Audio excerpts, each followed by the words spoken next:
The Indigenous Nightmare podcast claims to be a decolonial communist podcast, but they're far, far, far from communist, and far, far, far, far from decolonial. The first colonial thing that they are doing that we'll talk about today is that they're promoting Zionist settler Miko Peled. And they know better than to do this, right? So again, here's a quote from Good Shepherd Collective. This is from 8:01 for March 2025, 8:01 a.m. It says, "It's important to remember that there's a distinction between engaging in normalization and being a normalizer. Someone who is a normalizer understands the implications but does so anyway. Others engage in normalization out of ignorance but can learn and change their ways." Yeah, I don't think the Indigenous Nightmare Network, a group that platforms Zionist settlers like Miko Peled, whose family was literally involved in the Nakba. This is who Miko Peled is. This man is a Zionist settler. His grandpa was literally involved in the Nakba. His dad was literally involved in the Nakba, right? Peled participated in the IOF, first as special forces in a red beret, and then as a medic. And he participated in war crimes in Lebanon, perpetuated by the IOF. Furthermore, Peled is involved with Zionist group Peace Now, right? And Peled opposes arresting and deporting settlers, right? Peled is one of those liberal Zionists who is a counterinsurgent. And Peled has used his proximity to Palestine to write books and profit in monetary ways off of settler colonialism and his identity as a Zionist settler, as a settler, right? And the Indigenous Nightmare Network knows way better than to prop up and promote this Zionist. And you'll want to know how I know? You want to know how I know they're normalizers? Again, they called out the NBA and NFL for Zionist normalization. They exposed and called out Denny Ajiva for being a Zionist settler. They called out Patrick Beverly. Let's see where they called him. Patrick Beverly. They called out Patrick Beverly for being a Zionist settler. They called out the U.S. national basketball team for excluding Jaylen Brown, who is pro-Palestine, from the roster. At this point, by platforming Miko Peled, the Indigenous Nightmare Network are Zionist normalizers, okay? But their Zionist normalization doesn't end with Miko Peled. They have a pattern of promoting Zionist Martin Luther King. And for that, we go to Hope and Hammer. Again, Martin Luther King. So this is by Derica Purnell. So here's what Edward Said had to say. So Martin Luther King was a Zionist. Martin Luther King had some Zionist and Orientalist and Islamophobic views about Palestine.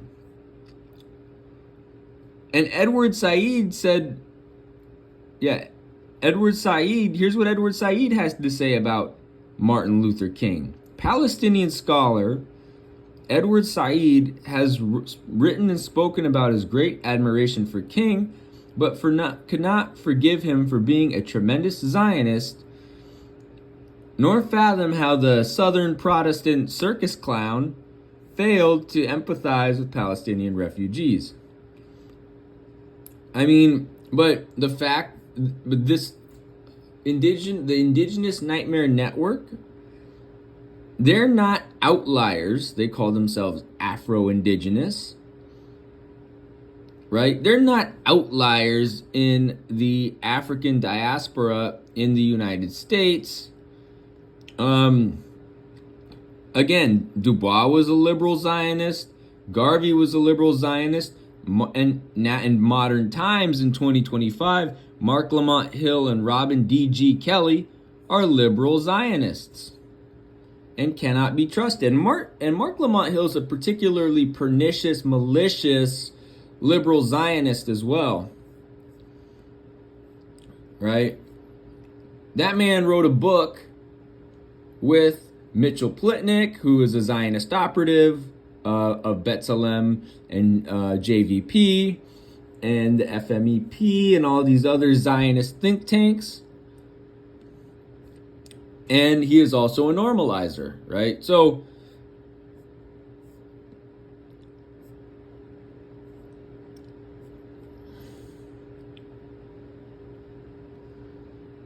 Said, again, Edward Said, according to Edward Said, over the course of centuries, millions and millions and millions of people lived and thrived inside. I can't speak English today. Lived and thrived and suffered in Palestine. According to Said, Palestine is and has been a land of many histories. It is a radical simplification to think of it as principally or exclusively Jewish or Arab. No, Edward Said. And this is where Edward Said is wrong. Palestine has always been Arab.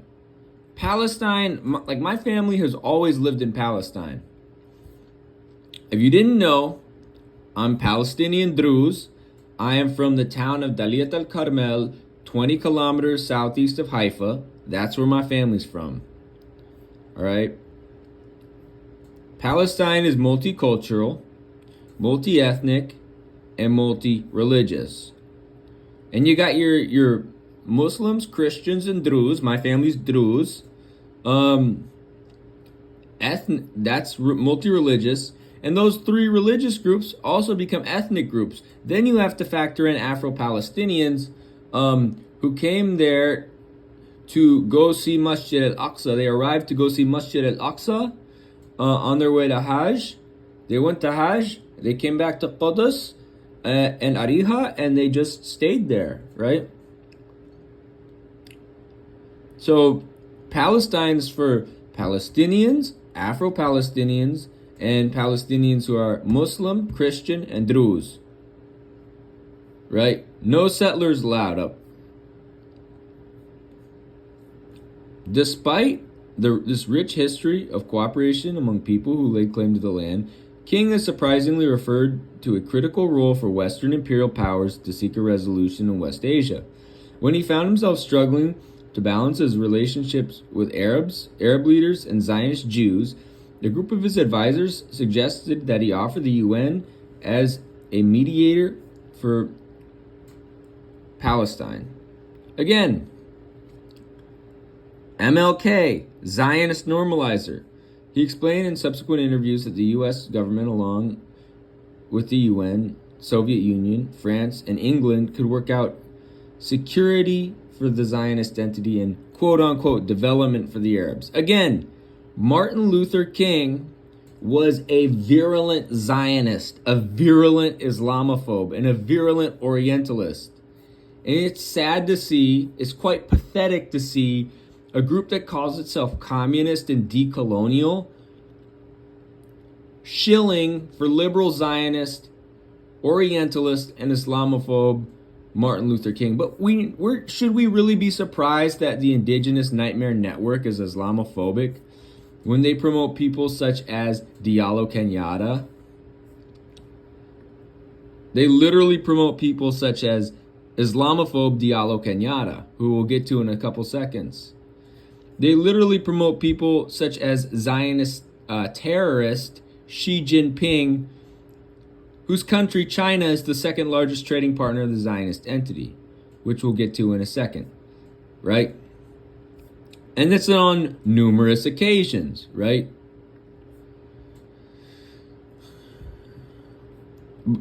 So Purnell goes on, this group, the UN, Russia, France, and England, lacked the moral authority to be effective. England was the former occupier of Palestine. The U.S. was a white settler colony responsible for the murder of millions of indigenous people and enslavement of Africans and their descendants. So, again, King had also acknowledged in a 1967 letter to the Zionist AJC. So MLK, why was MLK talking to the Zionist AJC? You want to know why? MLK was a Zionist, an Orientalist, and an Islamophobe. France had occupied Algeria for more than a century and, along with England, resisted several independence movements across Africa. The United Nations recommended the establishment of a Zionist entity in Palestine, though in doing so it lacked the support of almost all of its African, Asian, and Arab member states. Which is interesting because later China and Japan and Korea and Thailand and Vietnam and India, aka Tajikistan, they would go and sell out to the Zionist entity. King knew he had recommended that colonial racist regimes broker a deal between the Zionist entity, a normalization deal between the Zionist entity and several Arab countries about the fate of Palestinians. He simultaneously condemned these countries for supporting the white apartheid South African government. So, again, MLK was a Zionist normalizer, right? MLK was a Zionist normalizer. So again, the Indigenous Nightmare Network, they know what they're doing. Their role is one of Zionist normalization. They are normalizers, right? And people should not trust them just because they're Afro-Indigenous or communist. They claim to be communists. They're really not communists. They're dangists or dungists or however you say Deng Xiaoping's name, right?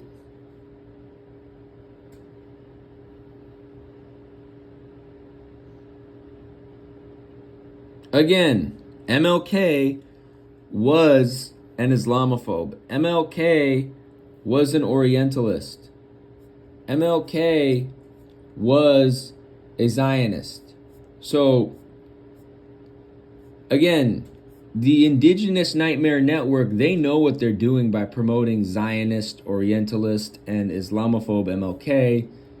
They are Zionist normalizers. I mean, they're literally platforming Miko Peled, right?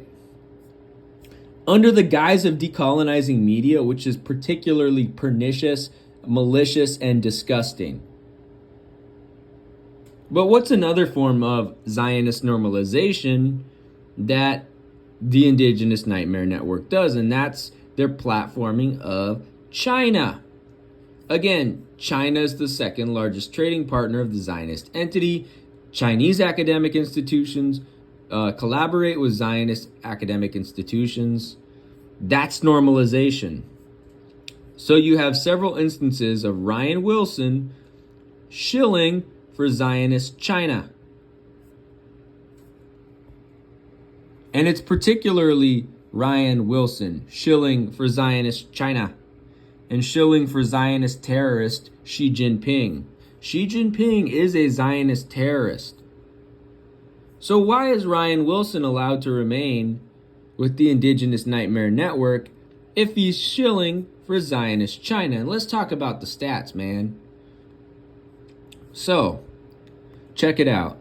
This is from Shireen. It's from Truth Out. It's written by Shireen Akram Boshar, December 1, 2024. Right?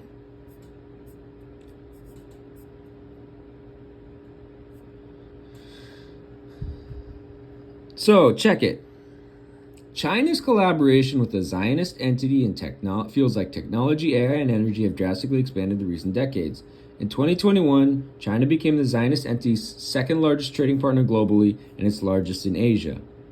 Recently, Chinese Zionist trade hit a record of $20 billion per year.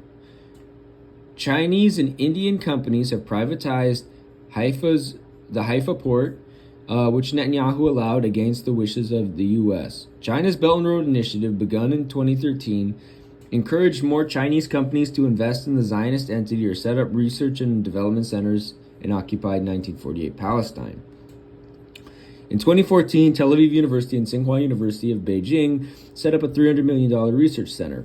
In 2015, Peking University and Tel Aviv University signed a memorandum of understanding and to establish a joint research institute.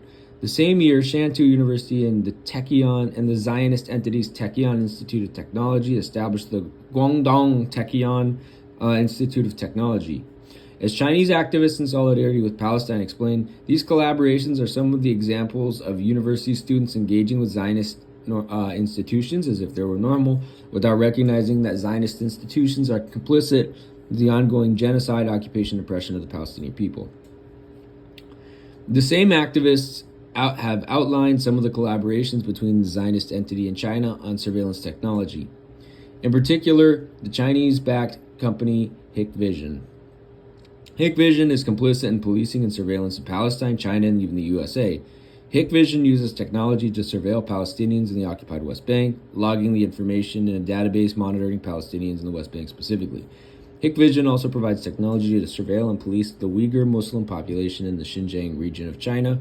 Hikvision cameras are used in numerous other countries, including the USA, by the NYPD, among others, despite federal bans of the technology in the US. Again, China, normalizers.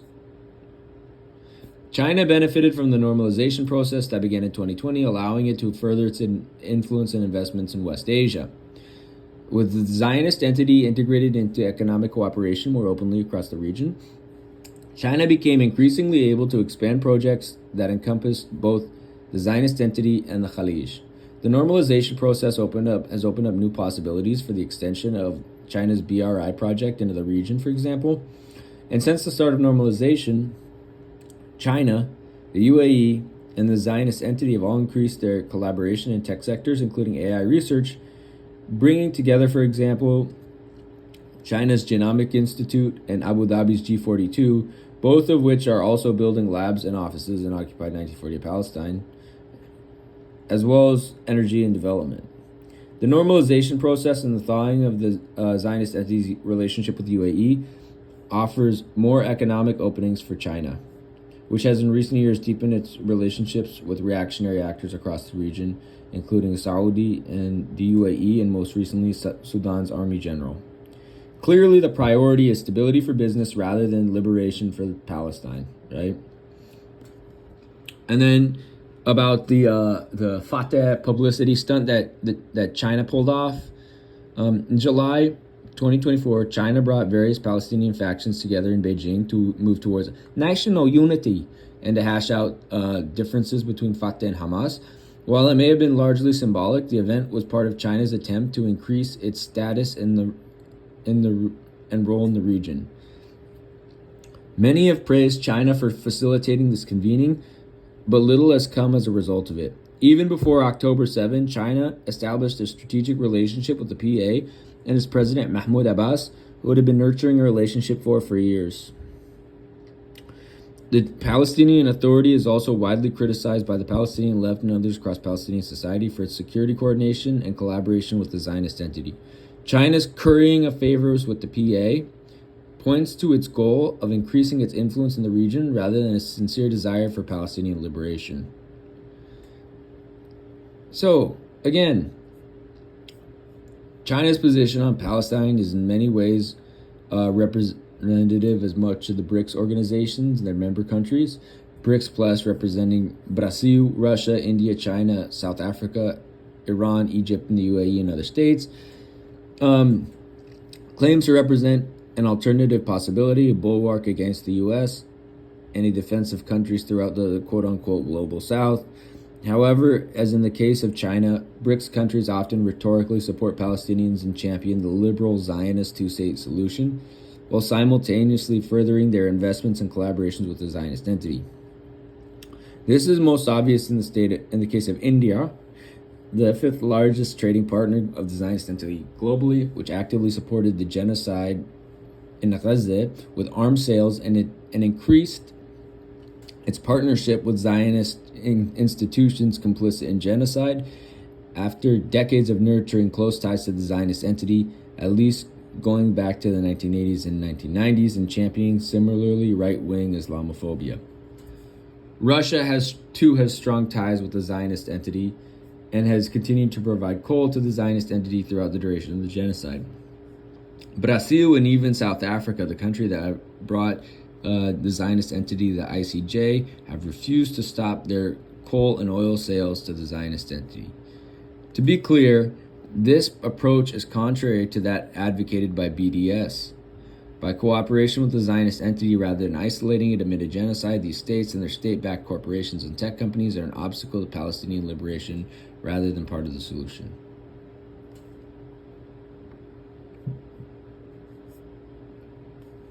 How South Africa's exports are fueling genocide in Gaza. South Africa, so this is by Ilham Rawoot, 30 August 2024.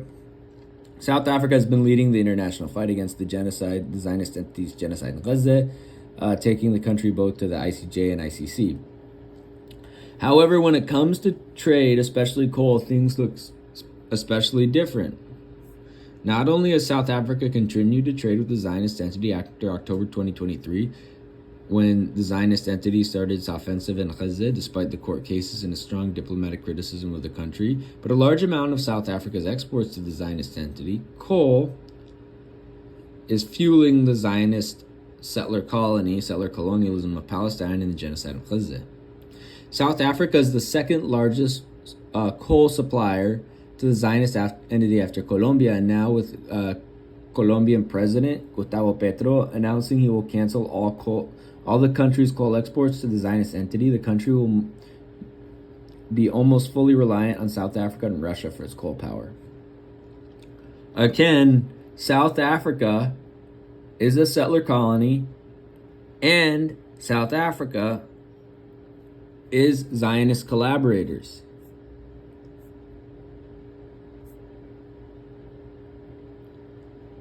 And we're going to do a whole video on this. So, again, the Indigenous Nightmare Network. And we haven't even gotten to the part about Diallo Kenyatta, because we've been talking about their normalization of Zionist settler Miko Peled, their promotion of Zionist China, and the fact they're shilling for Zionist BRICS, even though Zionist BRICS is full of Zionist normalizers, right? The fact that they shill for Zionist, Islamophobe, and Orientalist MLK. Now, what about their ties to notorious Islamophobe Diallo Kenyatta? That guy. The bald clown from Chicago. The bald Islamophobic clown from Chicago. And the fact that these losers at the Black Liberation Media, including this man whose maternal grandparents were Zionist settlers, are telling him to heal from, and this man who shills for Adam Horowitz of liberal Zionist Mondoweiss, and who shills for Zionist subversive Noura Erekat, whose uncle Saib Erekat was a Zionist normalizer with Fateh. It shows you that, well, if even egghead liberal Zionist Jared Ball, who is deeply offensive to Muslims by comparing Zionist MLK to Isa alayhi salam, is telling Diallo to heal his Islamophobia, then maybe that's a big problem, right? Maybe that's a big problem. So here we go. So Diallo is getting us, all of us,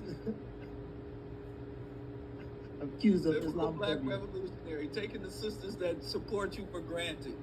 What are you talking about?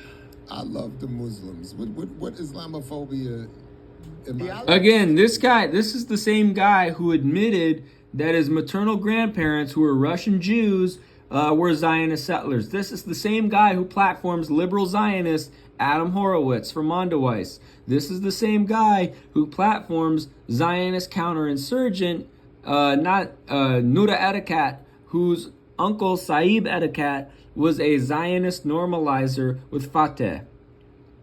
This is the same guy who compares Zionist, Islamophobe, and terrorist, MLK, to Isa alayhi salam, and runs cover for liberal Zionist and Orientalist and Islamophobe, MLK.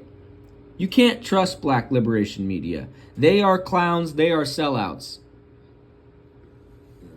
Diallo getting all of us called Islamophobic. Go ahead, Diallo. We trying to have this intervention with you because we love you. Now, we're not mad at you, but what's going on with you, man? Tell us your side. This guy came on and called me Islamophobic and an Orientalist. Yes, I did, Diallo. Yes, I did. That was me, Diallo. That was me, Diallo. And why am I a good authority on this? Well, geez Louise, my family's from Palestine. My family's from southeastern Turkey. My family is from Saudi. My family's from Yemen. You think I know something about Islamophobia? You think I've encountered Islamophobia in my life? You betcha I have. Last week when you weren't here. And Geechee was like, yeah, you are. And supported dude. And was Thank you, Geechee. Thank you. Thank you, Geechee. Even though you're kind of a clown, thank you for backing me up, Geechee. Yeah, Diallo, you are Islamophobic. Remember when we had those Arabized Negroes on here talking nonsense, and you wasn't nice. So listen to how Diallo Kenyatta talks about black Muslims. He calls them Arabized, even though the black Muslims are clearly black. Their ancestors are from places like Gambia and Senegal. And Burkina Faso, right? And Mali, right?